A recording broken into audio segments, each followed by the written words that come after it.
Hi friends, welcome back to my channel. ఇదే నా ప్రపంచం. ఈరోజు ఫిష్ ఫ్రై ఈజీగా ఎలా చేయొచ్చో చూపిస్తానండి మీకు. ఇలా మనం చేపను తీసుకున్న తర్వాత చక్కగా వాష్ చేసుకోవాలండి. ఉప్పు, పసుపు, నిమ్మరసం వేసి 1-4 సార్లు అయితే శుభ్రంగా కడుక్కోవాలి. కడుక్కున్న తర్వాత పీస్ అయితే మాత్రం ఇలా అయితే కట్ చేయించుకోవాలి. బాగా పల్చగా కట్ చేస్తే ఫ్రై చేస్తున్నప్పుడు విరిగిపోతాయి. బాగా మందంగా కట్ చేస్తే లోపలికి ఉప్పు కారం అయితే సరిగ్గా పట్టదు, సరిగ్గా అయితే ఫ్రై అవ్వదండి. అందుకోసం ఈ సైజులో అయితే కట్ చేసుకోవాలి. నేనే కట్ చేసానండి ఈ ఫిష్ ఈరోజు.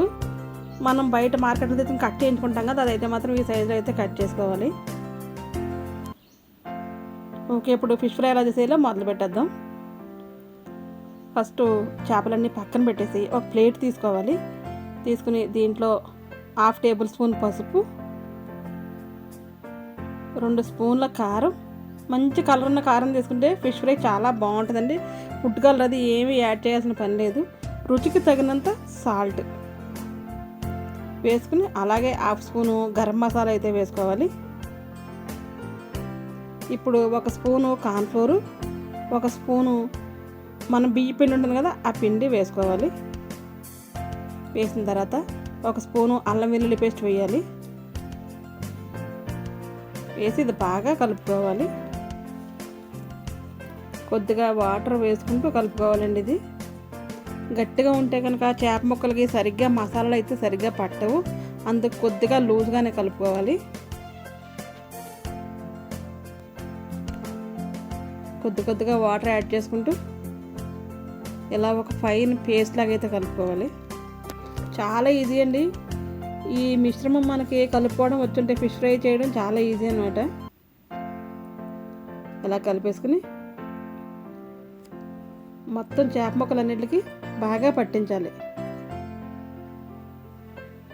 ఇదే మసాలా చేప ముక్కల మీద కూడా వేసేసి కలుపుతారండి, అదైతే సరిగ్గా పట్టదు. ఇలా మనం ప్లేట్లో మిక్స్ చేసుకుని కనుక వేసి ప్రతి పీస్కి ఇలా అప్లై చేసి పక్కన పెట్టేసుకుంటే, ఇలా అప్లై చేసి మనం బాక్స్లో పెట్టి ఫ్రిడ్జ్లో స్టోర్ చేసుకున్నా సరే 4 రోజులకు ఒకసారి అయితే ఫ్రై చేసుకోవచ్చు అండి. అలా అని ఎక్కువ రోజులు ఉంటాయని కదా, ఒక 4-5 రోజులు అయితే ఉంచుకోవచ్చు ఫ్రిడ్జ్లో, నో ప్రాబ్లం, ఏమీ అవ్వదు. మనకి 4 పీసులు కావాలంటే ఎప్పుడు కావాలంటే అప్పుడు అయితే వేడిగా ఫ్రై చేసుకోవచ్చు. లేదంటే అన్నీ ఒకసారి కూడా ఫ్రై చేసుకోవచ్చు అండి. ఇలా మ్యారినేట్ చేసి పెట్టుకుంటే ఫ్రై చేసుకోవడం చాలా ఈజీ అవుతుంది కదా. ఫిష్ ఫ్రై అంటే ఇష్టం లేని వాళ్ళు ఎవరైతే ఉండరు. అలాగే నాకు కూడా ఫిష్ ఫ్రై అంటే చాలా ఇష్టం. మా ఇంట్లో అందరూ కూడా చాలా ఇష్టంగా తింటారు. నేను ఎప్పుడు ఇలాగే చేస్తూ ఉంటాను. మొత్తం పీస్ అన్నట్లుగా చక్కగా అప్లై చేసేయాలి.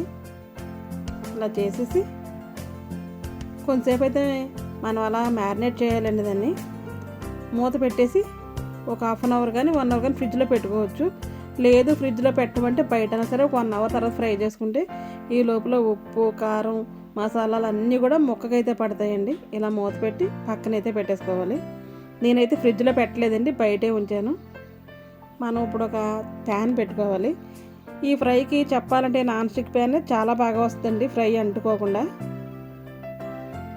ఇలా మనం చపాతీ కానీ దోశ కానీ కాల్చే ప్యాన్స్ ఉంటాయి కదా, అవి తీసుకుని నేనైతే ఫ్రైకి ఒక ప్యాన్ సెపరేట్గా పెట్టుకుంటాను. స్టవ్ వెలిగించి ప్యాన్ వేడైన తర్వాత కొద్దిగా ఆయిల్ అయితే వేసుకోవాలి. దీనికి పెద్దగా ఆయిల్ అయితే పట్టదండి. మనం డీప్ ఫ్రై అయితే చేయక్కర్లేదు, షాలో ఫ్రై చేసినా కూడా చాలా చక్కగా ఫ్రై అయిపోతాయి. అలా వేసి కొంచెంసేపు వేడైన తర్వాత, అలా అని బాగా ఎక్కువగా వేడైతే అయిపోకూడదు, కొద్దిగా వేడైన తర్వాత ఫిష్ వేసేసుకోవాలి. లేదంటే వేసిన వెంటనే ఫిష్ మాడిపోతుందండి.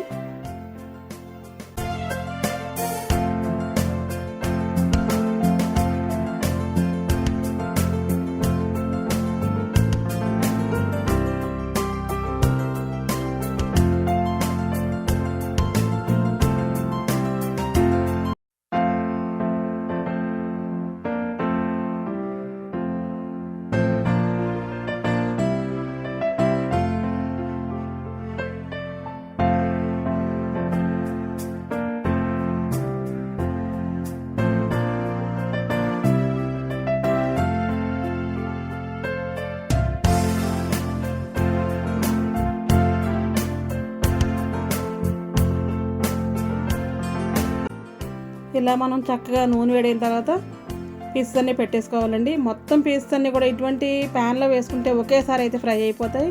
నేను దగ్గర 11 పీసెస్ అయితే వేసాను. మీడియం సైజ్ ముక్కలు కాబట్టి పెద్ద అయితే కొద్దిగా తక్కువ పట్టవచ్చు. అన్నీ ఒకసారి చక్కగా ఫ్రై చేసుకోవచ్చు. ఇలా మనం కొద్దిగా ఫ్రై అయిన తర్వాత మొత్తం ఫ్రై అయ్యే వరకు అస్సలు ఉండకూడదండి. ఫిష్ ఫ్రై చేసేటప్పుడు మీడియం ఫ్లేమ్ మీద పెట్టుకుని ఇలా అటు ఇటు తిప్పుకుంటూ ఫ్రై చేసుకోవాలి. ఇది నాన్ స్టిక్ ప్యాన్ కాబట్టి అడుగునైతే అసలు అతుక్కోవట్లేదు. అడుగున కొన్ని అతుక్కుపోతాయి కదా, అటువంటి ప్యాన్స్లో ఫ్రై అయితే సరిగ్గా రాదు. నాన్ స్టిక్ అయితే వాడకూడదు అంటున్నారు కానీ కొన్ని వాటికైతే అసలు తప్పట్లేదండి. ఇవి వాడకపోతే ఆ వంట కూడా సరిగ్గా రావట్లేదు. మీడియం ఫ్లేమ్లో పెట్టి ఇలా ఫ్రై చేసుకోవాలి. హైలో పెడితే మాడిపోతుంది, లోలో పెడితే సరిగ్గా కుక్ అయితే అవ్వదు. ఇప్పుడు మళ్ళీ వేరే పక్క అయితే తిప్పుకోవాలి. మనం ఒకే సైడ్ ఎక్కువగా ఫ్రై అయిపోయే వరకు ఉంచి తర్వాత అయితే తిప్పకూడదండి. ఇలా 4-5 సార్లు అటు ఇటు ఫ్రై అయ్యే వరకు ఎంతసేపు కదా అంతసేపుకి అయితే అలా తిప్పుకుంటూ ఉండాలి. ఒక్కొక్క ఫిష్ ఒక్కొక్క రకంగా అయితే ఫ్రై అవుతుందండి. ఒకటి త్వరగా అయిపోతుంది, ఒకటి త్వరగా అయితే అవ్వదు. అది మనం చూసుకుంటూ చక్కగా విరిగిపోకుండా ఇలా 2 స్పూన్స్ తీసుకుని మనం తిప్పుకుంటూ ఉండాలి. చూసారా, పీసెస్ అయితే అస్సలు విరిగిపోకుండా చక్కగా ఉన్నాయి కదా. దాని ఉన్న మసాలా మొత్తం బయటకైతే రాకుండా ఆ పీస్ని అతుక్కుని చక్కగా అయితే ఉంది. ఇలా మనం మొత్తం 2 వైపులు అటు ఇటు తిప్పుకుంటూ చక్కగా ఫ్రై చేసుకోవాలి. మంచిగా ఇలా కుక్ అయిన తర్వాత మనం ఇప్పుడు చేయవలసింది ఏంటంటే, దీంట్లో ఆయిల్ ఉంది కదా, అది కొద్దిగా సైడ్కి తీసి ఆయిల్ అయితే తీసేయాలండి. తీసేసి మనం స్టవ్ అయితే ఆపేయాలి. ఆపేసి కొంచెంసేపు ప్యాన్లోనే ఉంచేయాలి. పీసెస్ అయితే మాత్రం వెంటనే అయితే తీయకూడదు. మీకు చూపించడం కోసం నేను ప్లేట్లో పెట్టి అయితే చూపిస్తున్నాను. నేను ఆయిల్ తీసేసిన తర్వాత అదే ప్లేట్లో ఈ పీసెస్ వేసి ఇంకొంచెంసేపు అయితే అటు ఇటు తిప్పుకుని ఫ్రై చేయాలండి. ఆయిల్ అయితే ఉండకూడదు, ఎందుకంటే ఆయిల్తో వేసుకుంటే ఫ్రై అయితే అస్సలు తిననే వేస్ట్గా అయిపోతుంది. మనం ఏదైనా కర్రీ చేసుకుంటే ఫిష్ కర్రీ అయితే దాంట్లో వేసుకోవచ్చు, లేదంటే పక్కన పెట్టేయడం. ఇంకా నేనైతే ఈవినింగ్ చేపల పులుసు చేద్దాం అనుకుంటున్నానండి. ఈ ఫ్రై చేసిన తర్వాత మిగులుతాయి కదా తల, తోక, మధ్యలో కొన్ని ముక్కలు అవి అయితే పులుసు పెడతాను. దాంట్లో అయితే ఆయిల్ వేసేద్దాం అనుకుంటున్నాను. ఈ ఫ్రై మీకు నచ్చిందండి. నచ్చితే కనుక తప్పకుండా ఒకసారి ట్రై చేయండి, చాలా బాగుంటుంది. మీకు ఎవరికన్నా నచ్చితే మీకు కూడా ఎలా వచ్చింటే నాకు కమెంట్ బాక్స్లో కమెంట్ ఇచ్చేయండి. నా ఛానల్ కనుక ఎవరైనా ఫస్ట్ టైం చూస్తుంటే తప్పకుండా సబ్స్క్రైబ్ అయితే చేసుకోండి. ఛానల్ ఇటువంటి వీడియోస్ మంచి వీడియోస్ చాలా ఉన్నాయండి. ఒకసారి చూసి మీకు తెలిసిన వాళ్ళకైతే మాత్రం షేర్ అయితే చేయండి. ఈ రోజుకి ఇదేనండి వీడియో. మరొక వీడియోతో మళ్ళీ కలుద్దాం. అప్పటి వరకు ఉంటాను. Thanks for watching my channel. మరొక వీడియోతో మళ్ళీ కలుద్దాం. అప్పటి వరకు బాయ్ అండి. ఒక్కసారి టేస్ట్ చేస్తే అదిరిపోయింది ఫ్రై అయితే.